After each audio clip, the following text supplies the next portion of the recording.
கள்ளக்குறிச்சி மாவட்டம் பகண்டை கூட்டுசாலை பகுதியில் ரூபாய் 25 லட்சத்தில் பயணியர் நிழற்குடை அமைக்கப்பட்டு வரும் நிலையில் பணியின் போது கைப்பிடி சுவர் இடிந்து விழுந்துள்ள சம்பவம் அதிர்ச்சியை ஏற்படுத்தியிருக்கிறது. அந்த காட்சிகளை முதலில் பார்க்கலாம்.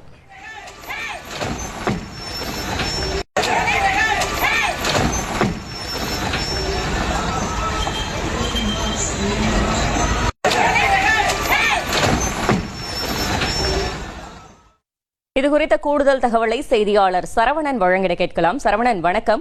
இந்த சம்பவம் தொடர்பான கூடுதல் தகவல்கள். வணக்கம்.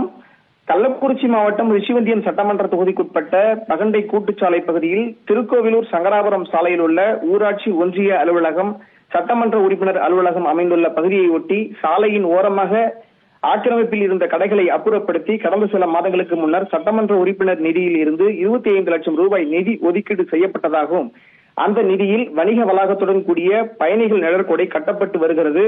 இந்த நிலையில் நிழற்கொடையின் கூரை மீது கைப்பிடி சுவர் அமைக்கும் பணி நடைபெற்று முடிந்த நிலையில் இன்று சென்ட்ரிங் பலகைகளை அப்புறப்படுத்த முற்பட்ட போது கைப்பிடி சுவர் தானாக இடிந்து விழுந்த சம்பவம் பெரும் பரபரப்பை ஏற்படுத்தியுள்ளது. மேலும் முறையாக கட்டுமான பணி நடைபெறவில்லை என அப்பகுதி பொதுமக்களும் சமூக ஆர்வலர்களும் குற்றம் சாட்டி வருகின்றனர். இதுகுறித்து உடனடியாக சம்பந்தப்பட்ட துறை சார்ந்த அதிகாரிகள் விசாரணை செய்து நடவடிக்கை எடுக்க வேண்டும் என கோரிக்கை எழுந்துள்ளது. தகவல்களுக்கு நன்றி சரவணன்.